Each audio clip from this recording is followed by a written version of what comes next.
Today we're going to be answering the question, what if you were to teleport into an isekai world using your mobile phone? A lot of people like to daydream about being transported to another world, and if that other world just so happens to be full of magic and adventure, well, then that's the best scenario.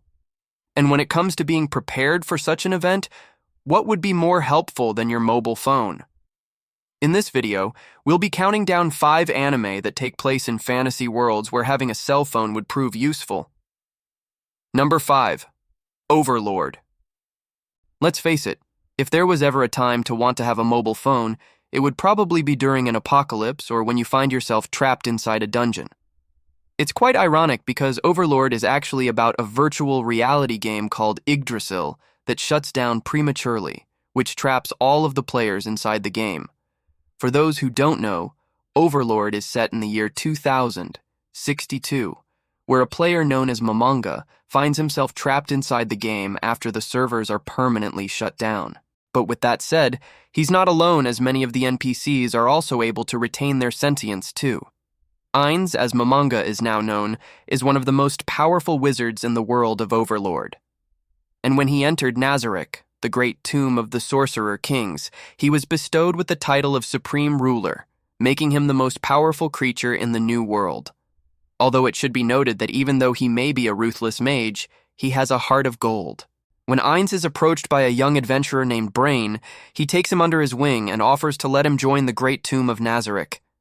Being from the future, it would probably be easy to say that Brain would be grateful for any sort of modern advice that his new master would give. But realistically, a smartphone would be the biggest help to Ainz himself. Not only can you use Google Maps to navigate anywhere in the world, but you can also translate any language into your own. This would make it easier for Ainz to communicate with others, especially since there are times where magic isn't enough. Another great use for a smartphone would be for research. Since nobody knows the world better than the internet, it would be easy for Ainz to look up any monster, spell, potion, or person that he wants to learn more about. So with all of the knowledge at his fingertips, it would make Ainz even more formidable and potentially even save his life. If there's anything we've learned about Overlord, it's that even though the world appears to be medieval in nature, there are some things that are still very futuristic, like how everyone uses a form of technology that looks similar to a smartphone. Number 4. Sword Art Online. Over the years, Sword Art Online has had its fair share of ups and downs. One thing that remains constant throughout all of its arcs is Kirito's black trusty knife. The main reason why SAO is included on this list is because of the arc town of Beginnings. This is where we first meet Kirito, and we see him logging in for the very first time. The original town of Beginnings was the starting area for all new players, kind of like a tutorial to teach you the basics. In fact, Kirito himself had mentioned that everybody starts here.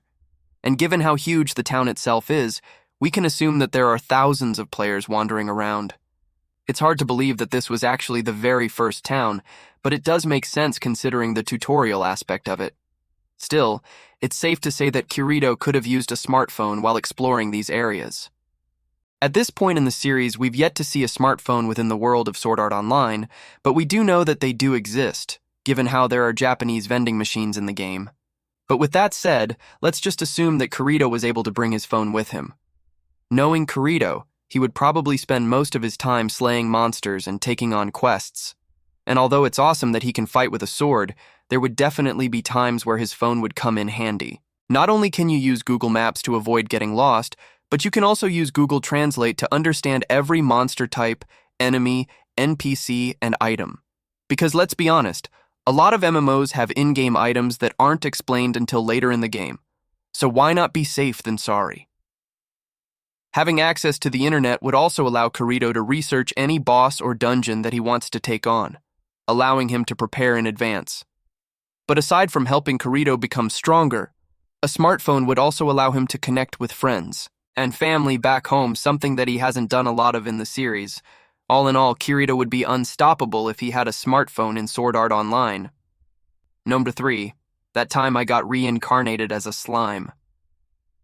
The story follows a salaryman who is killed on his way home from work and is then reincarnated in a fantasy world as a slime.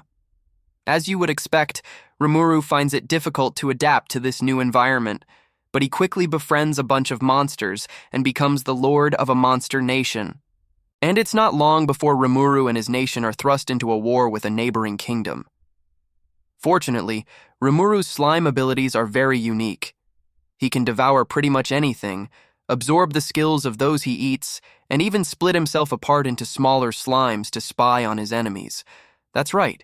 If Rimuru wanted to, he could literally send hundreds, if not thousands, of slimes into a battlefield to scout out the enemy. But what good would a smartphone do for Rimuru? Well, for starters, it would give him an edge in battle. Because he can download combat-related apps to help him take on stronger opponents. There's also voice recording apps that will allow him to document everything that he learns about this new world. And with all of that information, he can research ways to improve his country and make life more enjoyable for everyone. But out of everything, probably the best use of a smartphone in Tensura would be for communication.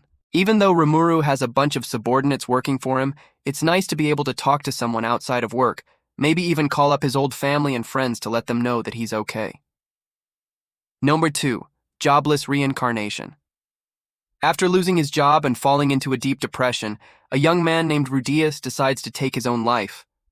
But when he dies, he finds himself reincarnated in a fantasy world as a baby. Not only that, but it turns out that he's also the son of Paul Greyrot, one of the strongest mages in the world.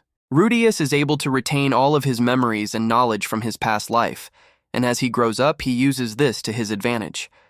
By the age of 10, he's already an accomplished mage, and soon after he sets off on a journey to reunite with his parents. Now, if you think about it, Rudius really doesn't have that much going against him in this new world. Sure, he's only a child, but with his intellect, he's basically able to cheat his way through everything, and that's why it wouldn't be much of a stretch to imagine him bringing a smartphone into this world. Just picture this, a little kid walking around with a phone that has all the knowledge in the world. Oh, that's creepy.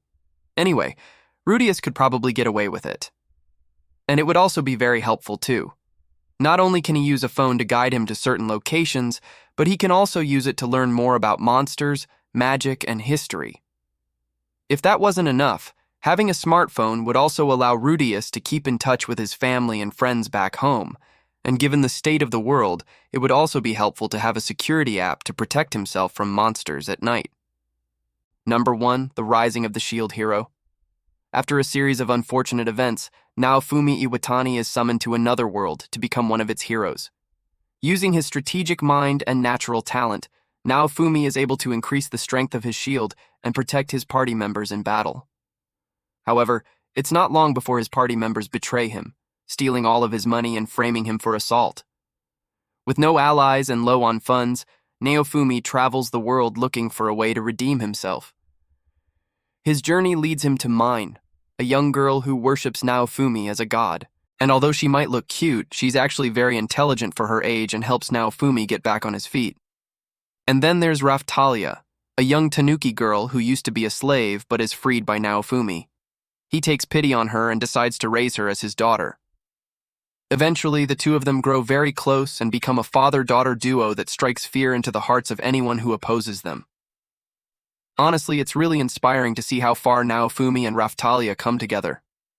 They truly are one of the best father-daughter duos in anime, but if they had smartphones, they would become nearly unstoppable. First of all, Naofumi can use his phone to document everything that he learns about this new world. This would allow him to build an arsenal of non-violent skills to protect himself and others. A phone would also allow Naofumi to communicate with the rest of the world, even if it's just to inform them of monster activity. Having a phone would be extremely beneficial for the whole community.